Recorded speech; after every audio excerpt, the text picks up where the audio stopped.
The Bob Murphy Show, episode 398.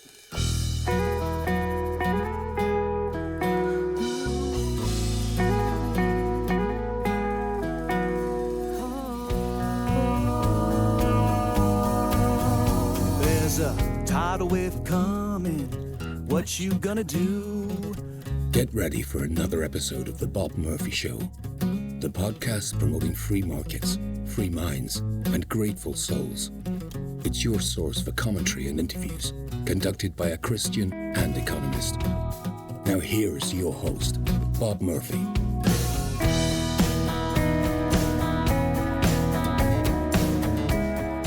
Well, you knew it. We're contractually obligated, Adam and I, to talk about Trump's tariffs.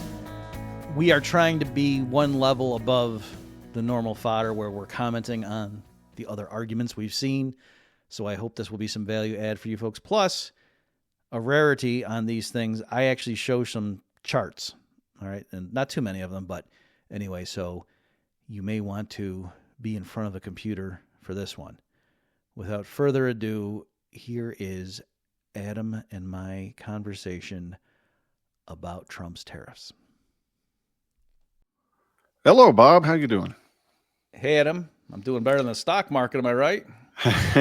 Who knew? Such a simple thing that one little word, beautiful little word, tariff, could cause so much confusion and mayhem and destroy so much. China.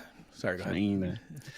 China. So, yeah, we've talked about tariffs before, ladies and gentlemen, and we'll link to those episodes. But things are really getting heated up, so maybe we should talk about them some more.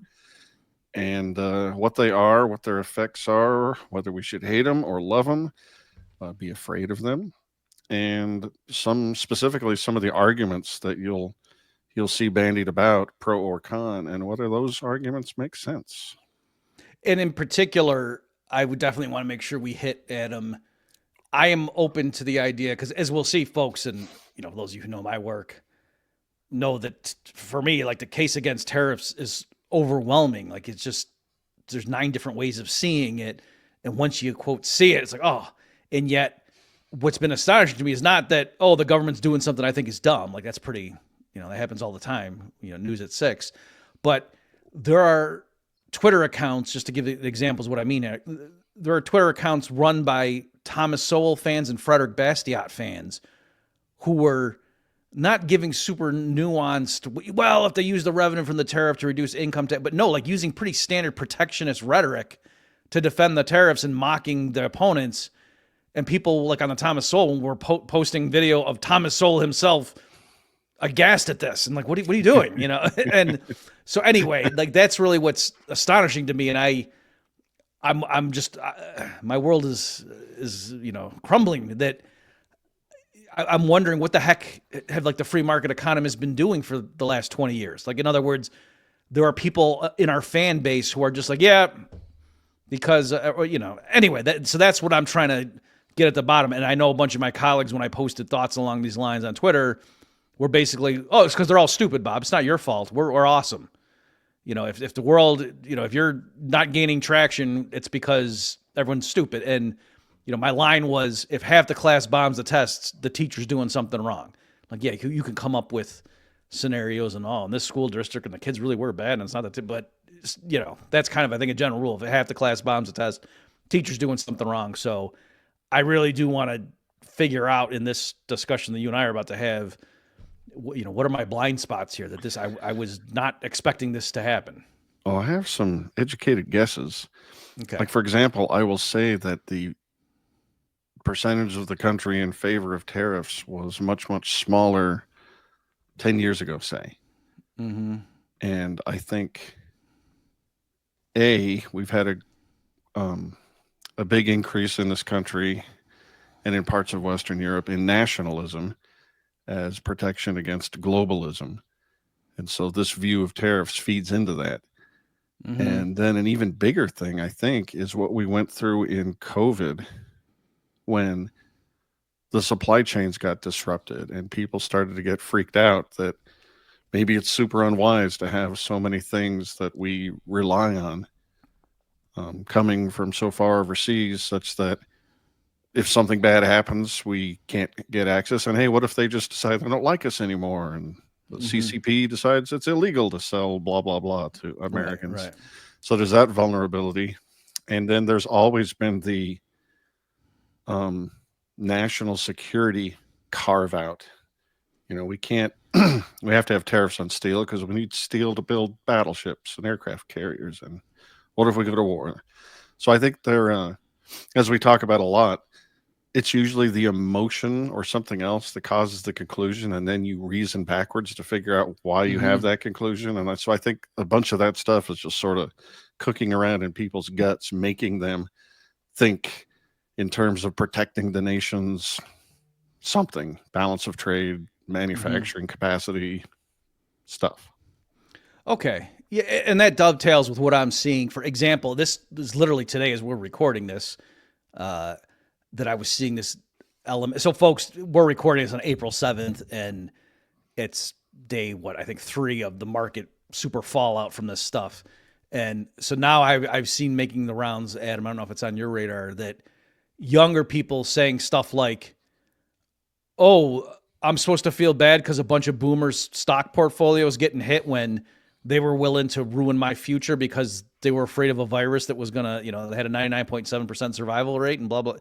So I am seeing there is this element of that. Yeah. Or another thing is like, oh yeah, I'm willing to take a hit to, not be able to afford cheap crap at Walmart from China if it sticks it to the globalists, so I am seeing things like that. So there are elements of this beyond just the pure economics at play. So I guess I see that, but it still, like for an analogy, and I just want to make sure people get where I'm coming from. To be clear, I'm not saying, oh, don't people understand that it's more efficient, to have the TVs produced in China and then we produce wheat and then don't they get, and they're saying, yeah, but we get that. And we're talking about, I'm not merely making an argument like that, but what I'm saying is when people are talking about, like, here's an analogy that if you saw a bunch of people coming forward, like supposedly intelligent policy wonk types, and they were saying, yes, I really like the Department of Defense's new policy that they're going to equip all of their troops with perpetual motion machines. Because when we have our guys out there on the front line, it's do or die. And we really want to make sure they all are equipped with state-of-the-art perpetual motion machines. And then, somebody is coming back and saying, what are you talking about? That doesn't even make sense. And say, listen, national security is a lot more important than physics, all right? Or than your conservation of energy. So, and you can see how, like, if you were a physics professor, you would be like, what the heck did we obviously didn't get through these people like this. That's kind of where I am, that it's the arguments people are making. They think the tariffs are going to do things that they're not going to do. And they think that they're not going to do things that they are going to do. Like the kid or whatever saying, oh, a bunch of boomers, you're losing all your stock portfolio. Ha ha ha, screw you. You don't care about me. Well, tariffs don't just impact the valuation of stocks. It increases the prices of everything in a very coordinated and structured, and it's going to impact you too, kid. And when people are just so glib dismissing quote unquote market efficiency, I don't think they know what that means. Like they're interested in having a much, much, much lower quality of life, literally every day, because they can't afford as much as they could have if we didn't have these tariffs in place. I mean, the division of labor is a true and powerful phenomenon, and you can't just pretend it doesn't exist. Try narrowing all production down to your cul-de-sac, and you'll see right away what the effects are. Yeah, if maybe Adam, if you'll just let me do my little presentation real quickly here, because otherwise, I want to get in the conversation with you, and otherwise this is like hanging on the back of my head. So let me just show this. So folks, in the background here, Adam, I had this epiphany last night as I was wrestling and I couldn't go to sleep because the public was not understanding. Let me give one more example, though, to make sure people get what my lament was. Because I saw a bunch of political cartoons or whatever or I guess memes at this point. Political cartoon sounds way more formal than it was. But it was like panes of a cartoon showing the evolution of the argument. And the idea was that, the people who are for free trade, what they're saying is, yes, this is hurting me. I'm worse off, but I feel better knowing that global market efficiency has been promoted. And then the author of this cartoon was like, no, we're done doing that. And they even used the term comparative advantage. Like, I mean, so the person knew enough economics to know, but what they thought comparative advantage said was that, yes, your country is made poorer by free trade, but at least you're helping global capitalism or global efficiency or something. And I was like, no, that is not at all what comparative advantage is, right? So that's what I mean, that these people, like, they obviously have some knowledge of it. Otherwise, they wouldn't even use that term, but they don't know literally the first thing about it. And so I'm just like, geez. And again, it's not like those videos, where the guy goes out to a bar at outside the strip of bars at 1 a.m. and grabs drunk girls and asks them to name, 13 state capitals or something. That's not what we're talking about. These are people who are pseudo-intellectual doing that. That's why I'm just so like, whoa, this is worse than I realized. So anyway, just real quickly here, let me just show. So Trump, in his speech where he was motivating all this stuff, had some line like, from 1789 to 1913, the U.S. was primarily raised revenue through tariffs, and then he said, then for reasons unknown in 1913 they had an income tax, and during that period from 1789 to 1913 under tariffs, it was the strongest, the wealthiest economy in percentage terms, proportionally. He said something like that, right? So if you're a MAGA fan, and you liked the tariff thing and whatever, or hey, let's give it a shot, let's just stop poo-pooing America, Trump, let's give him a chance, that kind of thing. I'm guessing you think the U.S. had a trade surplus during that period, right? That's probably what you think. And the epiphany I had last night is I knew, oh no, I've actually known for decades that the U.S. in its founding era had massive constant trade deficits. Okay, so let me just show that. And then, just real quickly, I'll explain the point of it. So here's and this is from a St. Louis Fed thing produced by globalist analysts working for Klaus Schwab. So this chart is showing the U.S. goods trade balance. So it's not actually the overall trade balance, but I don't think there was much international trade and services back in the day. It's technically from 1800 up to whatever, 2020, something like that. And so you can see, here the zero line is in the middle here. So up until 1875-ish, it was pretty consistently negative, okay? And then there was a gentle trade surplus. They had a huge surge around 1900, and then a big one in World War I, actually, and then another one right after World War II. But it was, slightly positive, and then it was only in the early 70s that it started going negative again, and then it, just fell off a cliff, okay? And then it's even more pronounced. You can see it with manufacturing. So that was just the overall goods in general. But then if you look at manufacturing versus raw materials, you can see this starts in like 1820 and goes up to like 1970-ish, this one. But the manufactured goods, it got negative up until like 1895. And then the raw materials there was a surplus. But the point is, the U.S.'s trade deficit in manufactured goods was bigger than its surplus in raw materials, such that overall the U.S. had a negative trade balance, up until 1890 or something. So I want to make sure people realize that. So as far as Trump saying, a trade deficit means we're losing, the rest of the world's ripping us off, I'm saying for most of that period where Trump is saying, oh yeah, back in the golden days when the U.S. economy was awesome, we just had tariffs. I'm saying throughout that entire period, almost, the U.S. had a huge trade deficit, particularly in manufactured goods.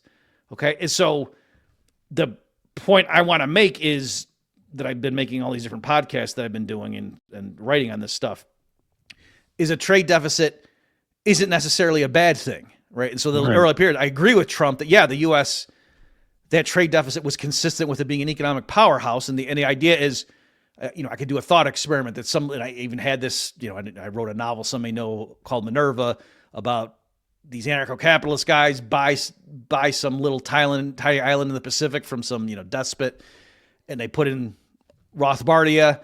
And so what happens in the early years is capital and, crude oil and other things from around, semi-finished goods, materials to build factories from all over the world would flow to this little piece of land in the Pacific because everybody would know, oh, productivity there is way higher than it is anywhere else on planet Earth. So what would you do? You would want to move all your production there. So in the beginning, there would be huge trade deficits, right? All these goods would be flowing in there instead of coming out. And then over time, as it matured and turned into the powerhouse that people knew it had the potential to be, then, eventually it would flip and stuff on net would be shooting out of it, right? So that's what I think was going on in the beginning there of the U.S. And then on the flip side, though, don't worry, Adam, I'm just about done with my soliloquy here. On the flip side, there's a lot of free trade, laissez-faire economists who think they don't just say trade deficit could be anything, and they don't just make an appeal to freedom, but they go so far as to say, no, a trade deficit's good.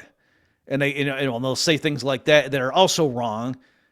And I would point, that same chart that I just showed a minute ago showing how the U.S. had a trade deficit in the beginning, then in the middle period, it was a surplus, and then it went negative starting in the 70s. Right. I think the big trade deficits the U.S. has been running since the mid-70s onward are not because it's so awesome and it's analogous to Rothbardia floating in the Pacific Ocean. No, I think it's because they've been living beyond their means. Like the standard protectionist critique, I think is accurate. And especially like the U.S. government has run up a $36 trillion debt or whatever, in the last couple of decades. And that dovetails, by the way, pretty nicely with the decline in what's called the net international investment position that a lot of protectionists have been pointing to. Like, what the heck's going on here? We're getting crushed by these foreigners. They're like taking over our financial assets. So anyway, all that's to say, if you're a supporter of Trump, were you surprised by that chart? And if you were, shouldn't that alarm you? Like, that's the thing. I posted that chart, and I don't think I changed anybody's mind about anything. I think the people that thought Trump was an idiot were like, yeah, idiot. And the people who thought he was awesome were just, didn't know what to say, or some were just saying, well, yeah, I mean, it took a while for us to become the powerhouse, but then, anyway, I'll stop there, Adam, but it's just both sides in this are disappointing me. I'm mad at everybody. It's basically what it is. Laments all around for Dr. Murphy. I think you're right. I think showing that chart isn't going to convince anybody of anything. And it brings me to mind another thing we talk about all the time, but just about how complex the world is and how much people have been lied to with charts and graphs. And yeah, you're showing me a thing and you're making a claim for a cause and effect relationship, but the economy is really, really complicated. And there's a lot of things that were going on there. And you're not taking all those things into account. You're just trying to fool me, Mr. Smarty PhD guy. But I know in my gut what's right. And that's why I'll never be convinced by anything. And well, to bolster my point, I was combing the internet to try and find what people thought were literally the strongest arguments in favor of Trump's tariffs. Here was one of the absolute most persuasive.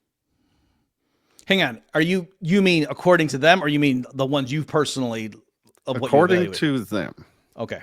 Slam dunks. Just, you shut up, silly. You don't understand. And here's the first one. If tariffs are so bad, Dr. Economist guy, why do other countries impose them? Oh, yeah. That is a slam dunk mic drop argument for people who are in favor of tariffs. Yeah, I think that was the one that made me stop and say we're doing something wrong here. Like my colleagues and I who've been preaching free market dogma for 20 years, we completely wasted our time. That one. It made me turn my computer off and go for a walk. I couldn't understand what I was looking at. So for the benefit, and by the way, in case folks, some of you are blessed to not be on social media all the time, like Adam and I are, it was clearly like there was some kind of messaging like this. It was like wild. I don't know if it was literal bots or what, but I mean, I saw some Republican congressmen sharing it too. And so like the people that were definitely, some of them had heartbeats, but I mean, it was like, there was a 48-hour stretch where I saw it dozens of times. And then I saw someone who like did a collage and had gone and grabbed screenshots. So it was like the flip side of on the news when they would always, like under the Biden administration, when the local anchor, they also had the same talking points, and then somebody would assemble a collage of them all saying that. Like that's what it was here, but on social media for support for Trump's tariffs. So yeah, I mean, so number one, it's dumb because foreign governments do all kinds of stupid stuff. But number two, you know who really hates European governments? Trump fans, right? Like, so should we have socialized medicine? Should we have a really high minimum wage? Should we have all kinds of labor regulations that makes it hard for businesses to lay workers off and stuff? Should we ban guns and samurai swords? Yep. Should we lock people up for saying, denying the Holocaust? Or for COVID? Or should we have huge government debt? I mean, other countries do it. Do we want to be left out? Massive welfare systems, huge regulatory impositions on the productive class. I mean, we don't want to not be like these other countries. They must be doing it for good reasons, right? Right. Yeah. Don't tell me that European welfare states are bad for the economy, because then why would they be doing it? Duh. So anyway, that's why I was. Or another one recently I saw was. Hold on, before we move from that one, when I saw it, as I was taking my walk with my computer turned off because it was steaming, I thought one of the big, huge problems here is that we collectivize everything. We do everything in aggregate, and we confuse what the operating parts are, what nouns are doing what verbs. Countries don't act. People act. It's a person or a business maybe that buys something from one place or another, and it's not countries actually even that impose tariffs. It is politically connected groups of people with their own agendas that convince politicians to enact tariffs in order to increase their own standard of living at the expense of the rest of their countrymen in the case of tariffs. And I think we get really dumb when we just think of US v China and, we're losing. I mean, Trump says it all the time. They're handing us our lunch. And I don't even think people have the slightest idea what he means by that. It's probably not the same thing that's in their head, but it's not like country v country. That's not the right way to look at the world. Countries don't buy grain. People do. Businesses do maybe, but countries don't trade with one another. That's not the operating actor. Right. And I guess that this is a good time for me to segue into this point that I think we should certainly hit in this episode is there are rationales you could give for enacting tariffs. But the way they were sprung on people, for example, like, if they put in higher tariffs and they use it to reduce dollar for dollar income taxes, sure, like that would make sense. And especially if you combined it with regulatory relief and blah, blah, blah, you could do that kind of stuff. And I'd like to say, I think I've been one of the few economists who's tried to be fair to both sides, over the last 3 months on this stuff and making that case and not just like, why don't you guys crack an economics book? Duh, that kind of thing. Okay. So, but that's not what they've been doing. And then, like you say, so the White House coming out with its tables with the reciprocal tariff rates and saying, this is what they're levying on us. And it's just amazing how many Trump fans keep reporting it, even though cynics came forward and said, whoa, these aren't tariff rates. They're just taking the trade deficit we have with them and dividing by, our imports from them. And that's how they're coming up with the percentage. And then White House officials have confirmed that. What I mean? This isn't just speculated. They've come forward and said, yep, that's what we mean, because we think that's good proxy for their unfair trading. Okay, so, it's hard. The analogy I used was to say that's kind of like with the leftist progressives when they accuse corporate America of having institutional racism. And so they'll say this big company right here, oh yeah, it's institutional racism. You'll say, why? You have like some memos from, HR people talking about how they don't like black people. No. Oh, you found some kind of policy in their books about when you consider job applicants, give more weight to the white. No. So what do you mean? Well, because look, it's just of their workforce, you can see the percentage of white employees is higher or is higher there than, in the community at large. And so therefore, so that's what I mean, what they're doing here, that they're just pointing and saying, the fact that we have a trade deficit with this country is prima facie evidence they must be doing something unfair. When no, there's all kinds of things. And it goes into too, like you were saying with Trump clearly saying, if we have a trade deficit with a country, it's because we're losing somehow.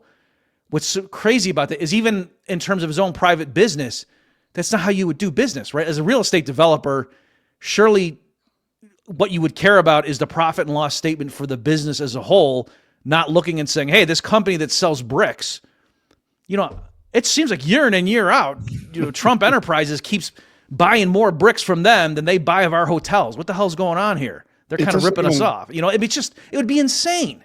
It doesn't even make sense on their own country-to-country metric. Like, free traders are often saying, I have an incredible trade deficit with the grocery store. It's crazy. They don't buy anything for me. Well, it works like that in the real world, too. Like, you might have a trade imbalance with you and Germany or something, but then it goes the other way between them and France, and then maybe France buys your thing. I mean, there's all sorts of intermingled connections here. Who cares what the seesaw between two countries is? I mean, in this incredibly complicated, interconnected world, just who cares? It literally doesn't matter. Why should the average guy care about the number of the trade imbalance? I mean, right. But I'm saying, even if you did want to be fair to their perspective, that's to kind of go back to my analogy. I didn't spell it out with the institutional racism stuff. Somebody, who's defending a corporation that they, the amount of black or Hispanic employees they have on staff is lower percentage wise than in the, the surrounding community where the buildings are located. And someone's saying, oh, see, they're racist. And then the defense saying, no, there's all sorts of innocuous, benign explanations for this outcome. And then for someone to say, oh, so you're saying racism doesn't exist? That's just all in our head. And he said, well, no, I'm not saying that, but I'm saying we need more. So likewise here, when people were criticizing the commerce, was it Lutnick? Him and Besant and those guys, were being hit with this formula. You guys are talking about tariffs when this is just a trade deficit. What's going on? And they were like, just started getting anecdotal about, well, no, I mean, do you know that this country did this? Like pointing to, just like somebody who was defending the claim of institutional racism was, well, do you know cops in this one city beat up this guy one time just because he was black? And yeah, I'm not denying that. But so anyway, that's what I'm saying, that, yeah, if they want to point to specific practices, and I'm not denying that there are foreign governments that do things that disadvantage U.S. exports into their country. Yeah. So deal with those and then lay out what the thing is, and here's what we're going to do, but not just, well, in general, like you're saying, that the trade deficit per se is evidence that something is afoot here. That it said, like, just for the same reason Trump Enterprises, or whatever the name of his companies were, has a trade deficit with the people who sell bricks and the people that sell glass and the construction, subcontractors, whatever, that give labor, and he's got big trade surpluses with the developers that pay for the casinos and whatnot. I mean, his business has trade surpluses and deficits with other organizations all the time. And that's not, so anyway, it's for years, Trump, back in his first term too, he was talking as if the trade balance of the U.S. vis-a-vis some other nation is analogous to a company's profit and loss statement. And that's just in general, even for the U.S. as a whole, or for the U.S. vis-a-vis the world, you could understand where he's coming from. Like, it'd still be wrong, but okay. But to do it on a bilateral country by country basis is just insane. Yeah, definitely. Let me draw from the well of the internet's very, very popular and supposedly persuasive defenses for what Trump is doing. They'll say to you, I guess you didn't read The Art of the Deal. Look, these tariffs, what Trump is doing, they're just used for negotiations. Don't worry, they're obviously not meant to be permanent. And when he's done, we'll have lowered tariffs across the world. And isn't that what you want, Mr. Free Trader guy? To which I just say, really? Says who? What happens when other countries don't believe Trump or call his bluff? I guess these things are going to be permanent now. And I also don't believe that Trump wants necessarily tariffs lowered to zero all across the world.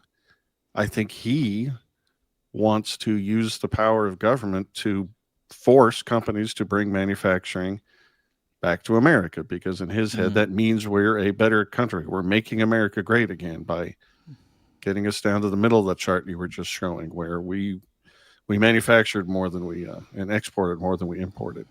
So, I mean, do you think, well, first of all, what do you think about that crazy argument? And second of all, what do you think Trump's point is, or does he have one? So, yeah, and that's when I was saying 10 minutes ago, I've been trying to be fair and to give credence that, yeah, there are economists who are well versed in comparative advantage and they know the economics textbooks and whatever, and they're in favor of the kind of stuff Trump's doing, including what's his name, Stephen Moran, the head of the CEA, Council of Economic Advisors. I covered with I'm blanking on the guys from Ole Miss, Josh something. I'm blanking on his name. We went through. There was like a 40-page document that Moran released last November or something about rebalancing the global structure of trade or something using tariffs and blah, blah, blah. So that was all, he didn't say anything demonstrably stupid, Moran, in that essay. He was referring to the published literature. There's optimal tariff theory. And if the U.S. imposes tariffs, it's not as damaging as if some small country did, because the U.S. is such a big market that effectively other countries will eat some of it to still be able to sell into our market. That's kind of the deal. Like the U.S. imposing tariffs will lower global prices for certain items, whereas if some little tiny country did it, global price wouldn't budge. Okay, so I've done all that. And yeah, one argument people will make is the one you're saying, and the strategic one. So number one, I'd say, okay, that's fine. But then the argument's analogous to a guy going into a bank. He gives the teller a note and says, I'm strapped with dynamite. Give me $100,000 or I'm blowing us all up. And that may work. And so, but you wouldn't conclude that therefore blowing yourself up with dynamite is the key to prosperity. You would just say, yeah, that was a bluff. And as long as they, don't call your bluff and you win and you don't have to exercise that option, okay. But that's not the way Trump is talking. He's not saying, yeah, I know tariffs are making Americans poor, but just trust me, folks, that, I'm going to impose this pain on you because I think they're going to relent. But yeah, if I didn't think they were going to relent, I wouldn't do this because I realize taxing Americans isn't the key. That's not how he's talking at all. Also, I find it hard to believe that he's the first politician ever to acknowledge that lower tariffs in general are better. But he's the first one to think about maybe threatening reciprocal tariffs to get them to lower. I don't believe that's the first time that sort of thing has been tried. Well, that's the thing too. I mean, I don't know enough of the details, but that's the whole logic of these international trade agreements, right. Where it's like, oh, you cede some of your, and I'm not in favor of these things, but I'm just saying that's the logic of it, that everybody knows that, yes, if we had free trade or relatively free trade, at least for certain types of goods and stuff, that would be better for everybody involved. But then there are all these incentives for people to deviate. Again, not because it helps their country as a whole, but because, they have a politically protected class. Because tariffs are the classic example of what economists call concentrated benefits and dispersed costs, right? Mm-hmm. So the automakers, if they can get Washington to levy a tariff against Japanese cars, that's good for Detroit automakers, like including their shareholders and the workers, and it makes car prices higher for U.S. consumers, right? And so, the people, so there's that element. So the function of these treaty, like the World Trade Organization, all this stuff is supposed to be, all the signatories are agreeing to these rules of fair trade and blah, blah, blah. And then if some country cheats and then, you as an aggrieved party can go take it to the council and then you can levy retaliatory tariffs or whatever on them. Like they'll allow it, that kind of thing. So they're trying, it's basically going towards one world government. So that's partly why I don't like it. And that's like somebody like Murray Rothbard was with Pat Buchanan on not liking NAFTA and not liking the WTO or anything, even though Buchanan was a protectionist and Rothbard was a free trader. But Rothbard smelled a rat and was like, yeah, I don't like this managed gobbledygook that's moving us towards one world government. So there is that. But that was my very long-winded way, Adam, of agreeing with you that, this notion of if some country's playing a hardball and deviating from free trade, you can just punish them and say, we will relent when you do. Like, that's kind of what the whole point of these international agreements is. Yeah, bad way to get there. I agree with you. On that concentrated benefits and dispersed costs thing, I'm sure these numbers aren't exactly correct, but I ran across them today. Trump's steel tariffs cost consumers $900,000 for each job created. And if that's true, and I think it's probably close, you'd be better off just, how much do those jobs pay? It's way less than $900,000. Let's just give them half and not do the tariff. We'll put them on the dole and it'll be less expensive to the rest of the country. Yeah. So every time, and there were analyses like that talking about, what was it? Ronald Reagan had like voluntary quotas or something on Japanese cars or something like that. It's voluntary, like your taxes are voluntary. I remember they had things like, yes, for every job saved in Detroit, Americans collectively paid $300,000 when, they were only making $60,000 a year in their salary or whatever. So, and the point of that is to underscore what economists mean when they say tariffs make the country poorer on average or per capita. Yeah, the We're whole not denying, extra is the dead weight loss. Yeah. Yeah, that there's some people do benefit. Obviously, the quote protected industries do benefit, but then other people lose. And the point is, it's not just a wash, that there's a definite quantifiable sense in which the losses to the losers are bigger in the aggregate than the gains to the winners. And that's the sense in which economists say, tariffs in general, make the world poorer. So there was there was a stat, I grabbed it just because it was funny, but washing machine tariffs cost $820,000 per job, which, I don't know, it just seemed funny. Washing machines. Yeah. So I will say with those things, it's not like measuring the charge on an electron. Right? Of course. You could make, you could come in and make the art anywhere from like 200,000 probably to 1.6 million for that washing machine one, and you wouldn't be lying. So I'm just saying that a lot of those things, take it with a grain of salt, but I think the general principle for sure is correct. Then that's what economists mean when they say that, it imposes more harms than it showers benefits. And that's also why too, like if you just took it to the logical extreme, the broader base the tariffs are, the less it's helping anybody, right? So if you just had a tariff on Japanese cars, that would clearly make Detroit auto worker, or wherever they are located in the U.S. now, U.S. auto workers and their shareholders better off. And it would make prices higher for consumers for buying cars, right? But then if you also had a tariff on all electronic goods from China, well, now those auto workers who are benefiting from the tariff on the Japanese cars, well, now the higher wages they're getting don't go as far when they go to the store, because now all those Chinese goods are more expensive too. Or so each tariff you put in place on more and more of the imports is, helping a different group of people and then harming consumers in general, but the harms are always bigger than the gains. And so the more you do that, after a while, there's fewer and fewer Americans who are net beneficiaries from the whole thing. For sure. When you said charge on electron, it reminded me, I want to throw a bone to the White House was really, really stupid. I think they literally were measuring the trade deficit as a share of imports and dividing by 2 or something like that, which is obviously wrong.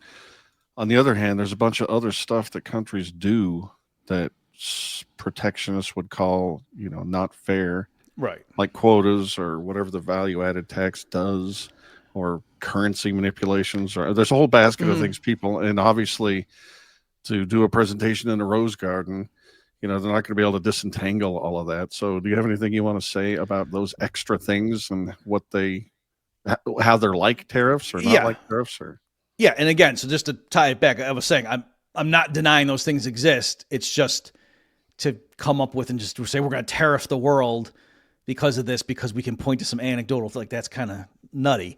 But yes, there are other measures countries. For example, one claim is that the Chinese government deliberately undervalues their currency in order to promote exports. And so the way that could work, or would work, is, the Chinese government taxes its people, so it has money, yuan, and then they go into the currency markets and they use yuan to buy U.S. dollars, and then they take the dollars and they buy U.S. treasuries. Right, so they clearly, I haven't looked at the latest figures, I don't know in the last year or two what they've done, but over the last 30 years, the Chinese authorities have accumulated a huge stockpile of U.S. treasuries. All right, so to get into, well, are they cheating? Is this currency manipulation? You kind of would have to get in their head and know, well, why are they doing it? Because if they're just doing it because, hey, the dollar is the reserve currency and we want to be insulated in a global economy, and in case, our currency has pressure, we want, because that's their official rationale. That's why they said it was after like the Asian flu in the late 90s and stuff that the Chinese government started doing that, and they wanted to reassure investors about the yuan's stability.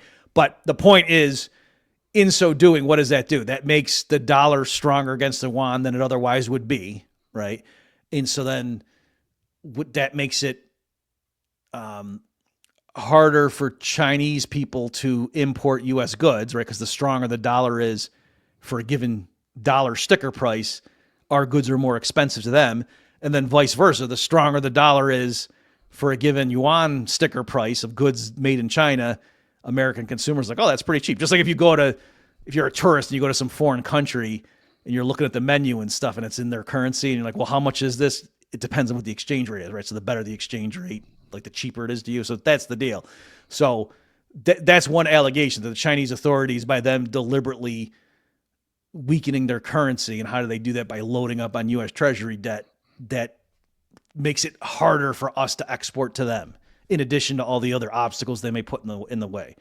So that's just one example of things countries can, or other governments can subsidize their exporters, right? So like if they want some powerful company that's making aircraft parts, if their government subsidized, particularly if they subsidize exports, they say, oh yeah, if you can get a U.S. company to, buy these turbines or something, then we'll subsidize you. We'll pay for 20% of it or something. Well, then that company can afford to sell below cost in terms of the sticker price. And so how can U.S. manufacturers be expected to compete with that? Right. So that's some of the arguments. I don't know. I'll stop there. That's the kind of thing they mean. I mean, do you want me to say who cares? No. That's, I mean, I don't care.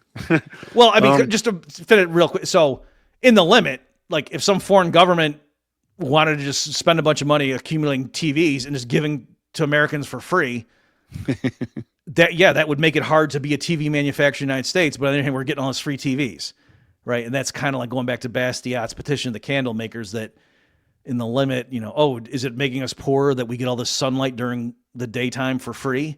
Like, doesn't that hurt jobs in the candle making industry? And it's like, no, that would be stupid so likewise, if the Chinese want to send us free TVs, it would be kind of stupid for us to say, no, we're going to make them ourselves, when our workers and materials could be doing something else if we were having free TVs come in.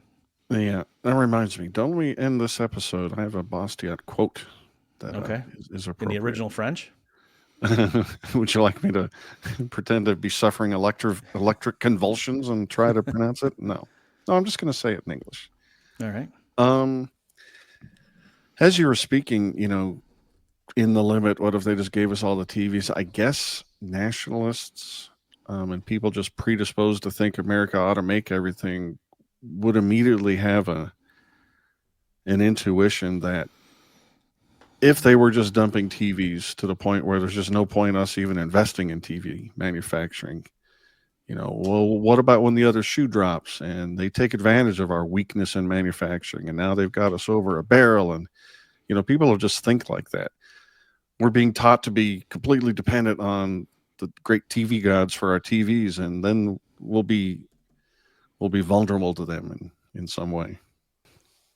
So you can see it reached.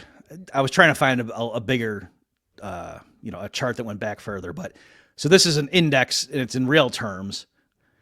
So of manufacturing output in the U.S. So it reached an all-time peak going into the financial crisis, right? Like the first quarter 2008, or I guess last quarter 2007 was the highest, and then it dropped a lot, and then it didn't fully recover since then. So something is screwy with the U.S. economy, since the global financial crisis. And I would say, well, yeah, there's not, it's not like Obama then forward. They all had all sorts of free market, laissez-faire policies, and that's what we should attribute the economic stagnation to, right? That they certainly, the U.S. authorities were not doing what the Austrians would have suggested following 2007. But up until that point, you can see that U.S. manufacturing output was at an all-time high, okay? And so employment wasn't, right? So it's true that the share of the U.S. workforce that was in manufacturing over the decades, was shrinking, but just so as an economist, okay, right, and there's fewer people in agriculture in 1950 than there had been in the year 1900. But U.S. agricultural output was way higher in 1950 than in 1900, right? So that's a sign of efficiency when it takes fewer of your workers to produce more of that sector of stuff, right? So that's one thing I would say. And then I guess just to make sure we hit these, people making arguments about, but there's real targeted things like for military defense and stuff like that. And right, but to say like, oh, we need to have some semiconductors made in the United States. Okay, then the Department of Defense, when it has contracts that it awards, like that's, something that it can take into account to say, well, we want to make sure in the event of a war, just like, I don't know if I've made this joke here, Adam, but like you wouldn't want to say, let's restrict all immigration and have closed borders because we can't have the Secret Service hiring Russians to protect the president. You know what I mean? Like you said, no, how about just when they're interviewing for the job of who's going to be the Secret Service, they take into account, do we think this guy is a spy? Not, we got to really interfere with all the labor markets to prevent, you know what I mean? So that kind of deal, that if it's real specific things that you think have military uses, okay. And then also too, like just to cover it while we're talking about, like with the COVID supply chain stuff, it's amazing to me, I'm not surprised when some leftist says we can't trust the market to plant trees. That's why we need the government to manage the national forest, because otherwise the capitalists would just cut down all the trees and sell it for wood today, and then we'd have no more trees. As if like capitalists can't look forward and understand how things work like that. And that's, it's not like the farmers kill all the chickens and then, oh shoot, we don't have any more chickens, right? And so likewise, yeah, a lot of people were shocked by what happened during COVID and the supply chains and whatever. And so I think the people who are in those industries would know, oh yeah, that's possible now. And so maybe I want to diversify my supply chains and things like, so it's, again, it's just depressing to me that the knee-jerk response of people on the right who supposedly are fans of Thomas Sowell and Frederick Bastiat is, oh yeah, there's some issue going on now. Clearly the way to solve this is to have people in Washington implement a solution. Like it's just so disheartening that's the go-to move. Let's talk about another bad argument, and maybe this is a case of one bad argument meeting another. But you'll have people pointing to the tanking of the stock market and saying, "See, this is because tariffs make us less rich. It lowers the flow of the income stream of profits that the companies are going to make, and these tariffs also make regime uncertainty a thing. Capitalists don't know how to invest properly in such an uncertain regime." And you'll hear people say, you can't pay attention to the stock market. Stock markets collapse all the time. I mean, how do you know that this isn't just a normal sell-off because stocks got overheated? Bubbles are a thing. The timing here is just a coincidence. You'll even hear or see on social media people say things like, this is really a great time. I mean, if you had cash and you were around in the Great Depression, well, that'd be a great time to buy in just into the S&P 500. You should thank Trump because he's buy the dip. Things are going to be great after this. Don't you have any faith? You should be glad that the stock market is tanking. It's actually a good thing. Mm-hmm. I've seen a bunch of good memes on that, like saying buy the dip, and then someone saying there's been 3 dips. And, buy the dippity dip. Yeah, and we're like, with what? And then I saw a girl that I follow. She like went out to Applebee's or something and got a bunch of like the sampler plate and had a bunch of different dips, and she said I bought the dip. So anyway, good stuff. So, yes. So Gene Callahan and I have an article. It may be by the time we post this, it might even be out. So I'll link to it if that's the case, folks, where he doesn't like, and I agree with him on the narrow technical point of people looking at declining stock prices as if that's the same thing as wealth being destroyed.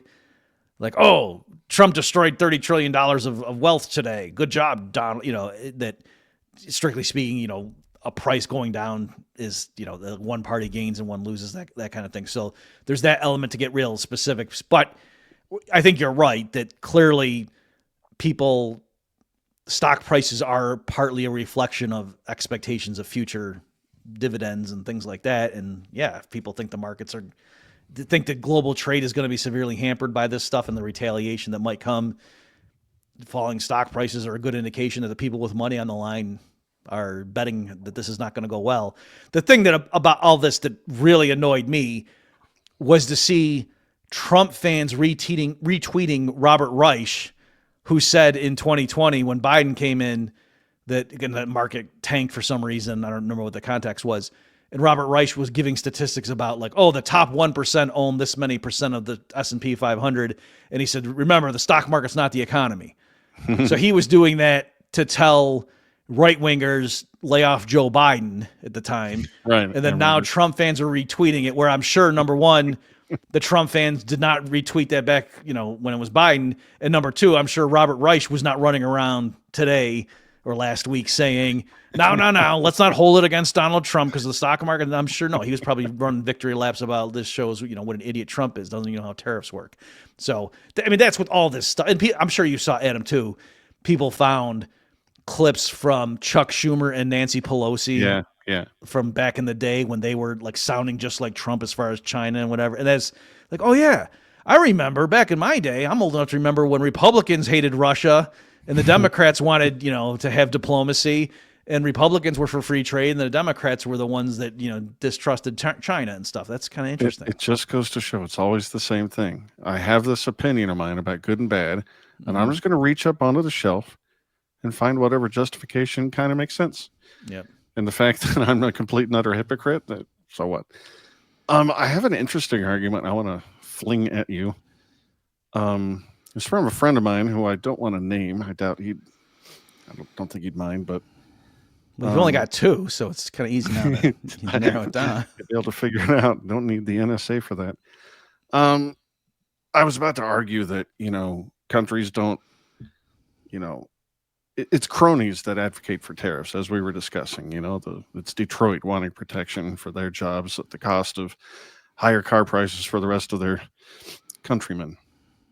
But he's claiming that Trump is putting crony versus crony in an attempt to reduce tariffs everywhere. Let me find his actual words. It's a little garbled because he was typing real fast, but most countries, especially developing ones, have really high tariffs built around corrupt industry connections. Trump is strangely pitting countries' special interests against their own national interests by increasing our own tariffs in an indiscriminate manner while negotiating mutual reductions. The hidden dynamic is the pressure on corrupt interests. This breaks people's brains because then why raise our tariffs if tariffs are bad? It's hard to fully dissect. The reason we can put the pressure on is we are in a much different position that enables us to afford it more. To which I said, that's interesting. I'm going to have to think about it. Translation, I'm going to ask my smart friend Bob Murphy what he thinks about that. So, this kind of dovetails with the earlier question about, is this just 4D chess? Right. And let me say, I hope that is what happens, for right? Sure. And whether that was sure. literally Team Trump's plan, 2 weeks before this happened. By the way, I'm concerned though. Like, I don't know if you saw, like Elon tweeted out Milton Friedman doing the iPencil thing. Like, to me, that was Elon doing Morse code. Like, I am not on board with this. Right. Send reinforcements. He was doing more than Morse code. He said straight up, nobody should have tariffs. Okay. I didn't see that follow up. So anyway, yes, I hope, and again, whether this really was the plan all along, or if Trump thought this was going to be awesome, and then the tanking of the markets kind of caught him by surprise, and people behind the scenes are like, well, how are we going to play this, sir? And he wants to even let countries do fig leaf things, but then claim it as a win. Like, I hope he does that. I will not begrudge him if Trump spins it so that he's awesome and all the critics were stupid and you guys all have egg on your faces. You were warning about a Great Depression and Smoot-Hawley, and we're going to get sick of so much winning. That's what I want to happen. I'm not going to be mad if Trump does that, even if that wasn't his plan. He gets lucky and gets out of it. And if it does, especially if it means there really are some lower tariffs all around, that'd be awesome. I guess the thing though is here's what I would say. I'm not making the case here, but in some of my other work, and then for people, if you go, I'm going to do this at the Human Action Podcast. It'll run like April 9th, if you're looking afterward, that episode, where I'm going to just go through and show, given that Trump has a limited amount of political capital, I think the way you could easily get rid of U.S. trade deficits is if the U.S. government balanced its budget And then also if the Fed, it doesn't have to literally go back to a gold standard, but if it just adopted a harder stance, then I think, that's why with the chart I showed, I think that's why it's not a coincidence the U.S. trade deficit went negative, or trade balance went negative in the early 70s and then just went off a cliff, is that's when the U.S. flipped, got rid of the gold standard, and U.S. government started running huge budget deficits, and those two go, hand in hand. The fact that the Fed can monetize the debt, I think, is why they got away with doing it. So my point is, the people making the sophisticated argument, like your buddy and whatever, and some of the PhD economists advising Trump, all agree that yes, if we just thought Trump's going to jack up these tariffs and the other countries aren't going to blink, you're making Americans poor. You're hiking taxes. You're interfering with commerce. That doesn't help America. That doesn't help working Americans. And so I'm saying, okay, so rather than doing this high stakes thing where we're going to try to get to lower trade, but why don't you instead do something that's clearly a win-win, cutting taxes, cutting spending, making the money harder in the U.S., lowering tariffs, and then just lecturing the rest of the world and say, look at the barriers we have, and you're hurting your own people with your trade barriers against us, blah, blah. But, to me, that would make a lot more sense. And like I say, you would get rid of the trade deficit that way, as opposed to this thing, which might blow up in your face. So it's kind of like, hey, if you want to get more money from the bank, one way is to go in strapped with dynamite. That could work, but it might literally blow up in your face. Or you could go get a second job and stop going out to eat so much and save. And then when you need money, you go in the bank and it's there because you've saved it over the years. So that's kind of what I'm saying. Yeah, you mentioned iPencil, and Elon reminded me that Diogo Costa of the of Fee, which has a strong connection to the famous iPencil, just wrote a great piece, furious at Trump for what he's doing. I think it's written from the perspective of the pencil again. Anyway, we'll link to it. It's far too long to read, but it's great. And the connection is that Leonard Reed, I don't know if you said it, Reed is the author of iPencil, and Milton Friedman was just doing a video. And he founded Fee, Foundation for Economic Education. Yeah. So that's a great little read. We'll link to it in the video description and the show notes, which are at heymannature.com, where you'll find my Substack, and also bobmurphyshow.com. We're nearing an hour. Is there anything else you wanted to? Did you want to give your voulez-vous? I do. Yeah. I do. Bastiat, Economic Harmonies, the Law,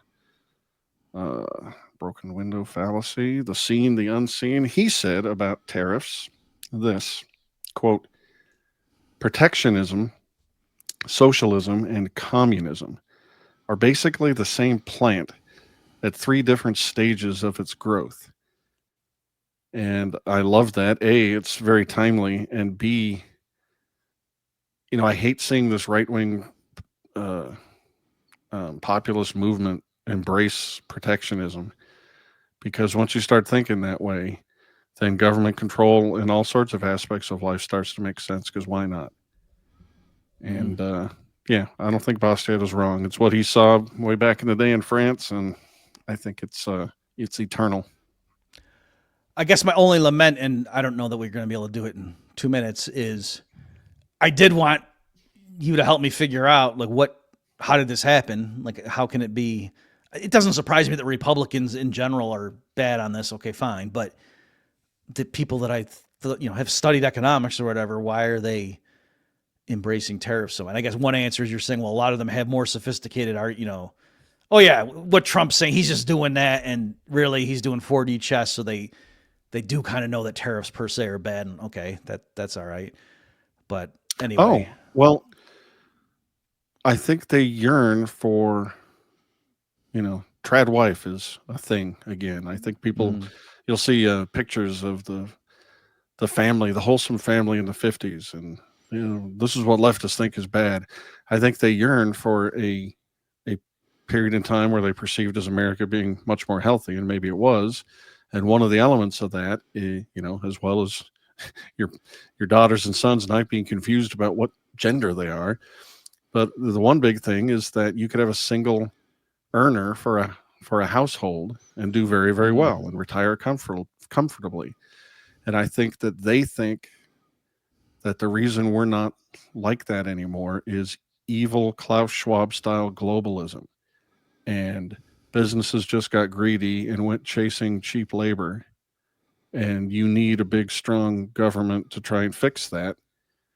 And I'm sure there's some element of truth to that, but you can't ignore the 500 million government regulations that made manufacturing here in the United States way more expensive than it needed to be. Starting Okay. from the minimum wage Yeah. and Okay. a million other things. Yeah. All right. Okay. So that's good. So then my own response, and we can end on, I don't need to beat this to death anymore. So yes, I think you're right that is a lot of it. And then I guess my disappointment, though, and I still think then we economists have done a bad job with this, is to say, okay, so basically you're saying, yeah, what has changed? Why is it? And I know some people quibble and say this image never was true, but yeah, the Leave It to Beaver thing, you don't. So right now, yeah, housing's unaffordable and geez, the healthcare and blah, blah, blah. You don't fix that by making goods more expensive and lowering real wages, which is what tariffs do. You know what I mean? So that's not going to make housing cheaper to make people. But the disconnect is they'll say in their mind, they're going to go, well, Bob doesn't understand that. Yeah, it won't fix that right now, but in 5 to 10 years, it totally will, because then we'll have gone back to 1955. And Bob just doesn't understand how when we retrench and make America great again, then the prices will come down and everything will be fine. Yeah. So. So there we are. Yeah. All right. Well, thanks. Agree to disagree. I'm on your side, by the way, Bob. Thank you, Bob. This was great. I wish we'd solved the entire tariff kerfuffle, but at least I hope we've given people more intellectual ammunition. Please go visit HeymanNature.com and go visit BobMurphyShow.com. And again, the show notes are all there and also in the video description at Bob's site and at my YouTube channel at Heyman Nature. And we will come at you again with more bewildering and confusing and educational information. You're welcome. Take care, everybody. You've just experienced another episode of The Bob Murphy Show, the podcast promoting free markets, free minds, and grateful souls.